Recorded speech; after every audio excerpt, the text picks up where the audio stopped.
So yesterday I was watching the Orioles and the Yankees, and this first base umpire had me laughing because how did his shoulder not explode from the sheer torque of that out call? I mean, if he doesn't be careful, he's going to end up like me. Yes, I have a sprained shoulder joint, but the show must go on. I got to edit these videos, so we're just going to get into it. What's up, guys? I'm Fuzzy. If you're brand new here, we talk about baseball every single day, so if you're into that sort of thing, stick around, hit subscribe. But Mike Trout and the Halos are looking like they did early on in the season. They have been playing very well. Aaron Judge is trying his best to keep up with the pace of hitting 62 home runs, but the pressure might be getting to him, and JT Realmuto made some MLB history. Now, before we get into the games from yesterday, I just want to mention that if you're going to any baseball games, playoff games, football games, anything like that, use code FUZZY on SeatGeek to save yourself 20 bucks off your entire order. And also, 7 years ago today, Mad Max threw the second no-hitter of his 2015 season. Yes, 2 no-hitters in one single season. And in this no-hitter, he set an MLB record with 17 strikeouts and a no-hitter, which is the most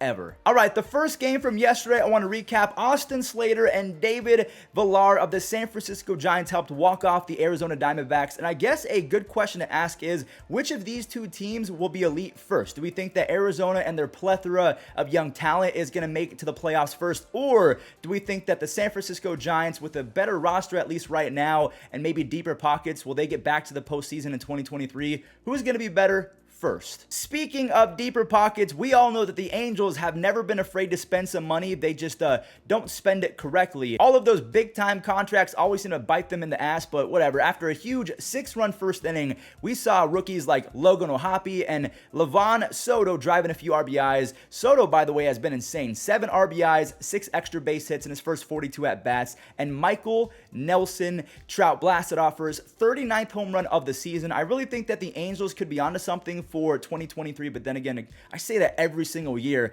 Adele had an RBI. The Angels have won 7 in a row. 7 of their 12 top prospects are all pitchers, so if they can get 1 or 2 of those guys to turn into studs, the Angels, if they stay healthy, they'll be a problem in 2023. I'm just saying. Now, we all know that the Giants and the Angels will not be in the playoffs, but these next 2 teams, the Braves and the Mets, they will be in the playoffs, and they're fighting right now for first place. This Dansby Swanson guy is no joke. 24 home runs and a near 6 WAR on the season. The Braves, they get within 1 after a free RBI to Matt Olson with the bases loaded, and then Travis d'Arnaud, he completes the comeback with a go-ahead 2-run double. Matt Olson follows up with yet another home run, so Dansby and Matt Olson hit a home run in every single game of this 3-game sweep, and Olson has 65 extra base hits and 99 RBIs. The bullpen for Atlanta has been insane, a sub-2 ERA over the last 30-35 days. Jansen has 40 saves, so with that W, the Braves sweep the choking New York Mets. They get to 100 wins, which means that New York, if they do not finish in first place, they're going to have to face the Padres and then the Dodgers in the playoffs if they beat the Padres, and the Padres,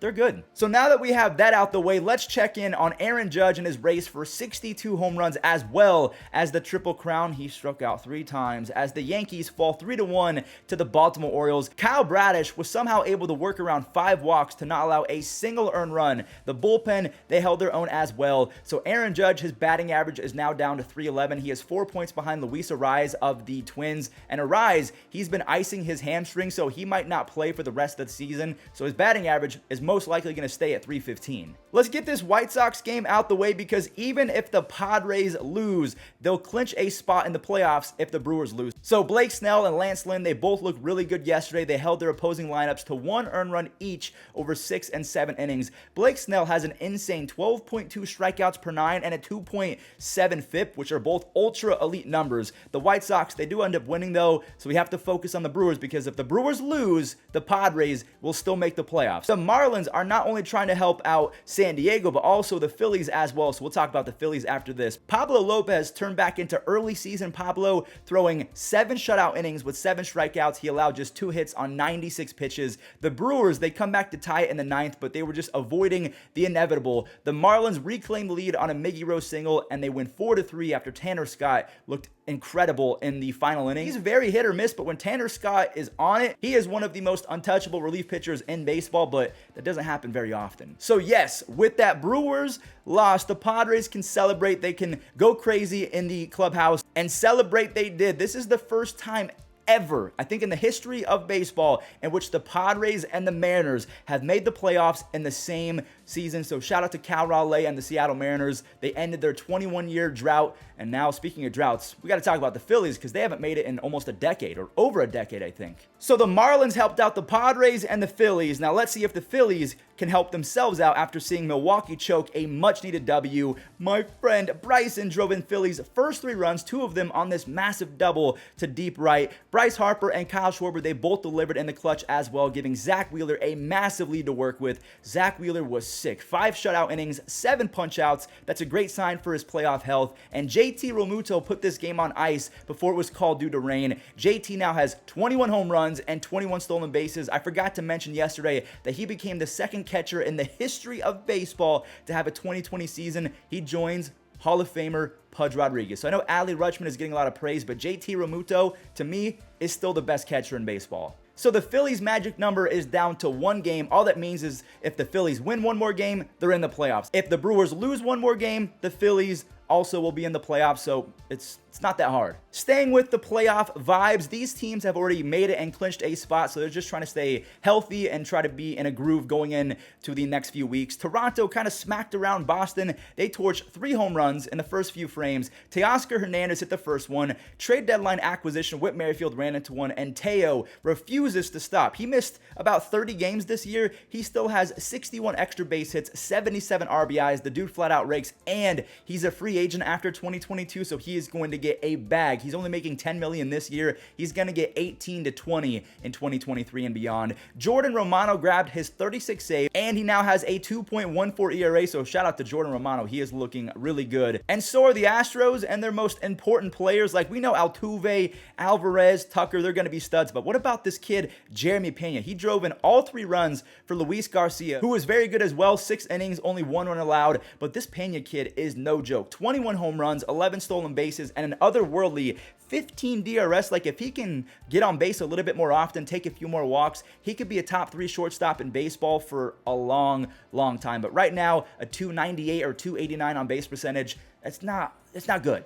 Yo, shout out to the youngsters who showed out in this one for the A's. Shea Langoliers, Christian Pache, and Nick Allen, they all went yard, which is not a great sign for Robbie Ray fans because he's kind of prone to the long ball. Not good going into the playoffs. Side note, before we show Shea's second home run of the game, James Caprillion only allowed 1 single hit over 6 scoreless. That's really good, but Shea, he blasted off again. He's an extra base machine, but just like Jeremy Pena, he needs to work on getting on base. 5 walks compared to 52 strikeouts. That is not good. Will Brennan, remember that name. After being an RBI machine in AAA for the Guardians, this kid has dazzled since being called up. He's hitting .350 with 7 RBIs after hitting his first career home run. And look at Josh Naylor collecting a 3-run moonshot of his own. I'm so happy for Josh because he's coming back from a very, I'm just going to call it horrific injury. 20 home runs, 76 RBIs. He's missed about 30-35 games. Bieber, 1 earned run over 5, and Clase continues to blow my mind. That's an MLB best 41 saves. He has a 1.34 ERA since the beginning of last year, and the playoffs are this week.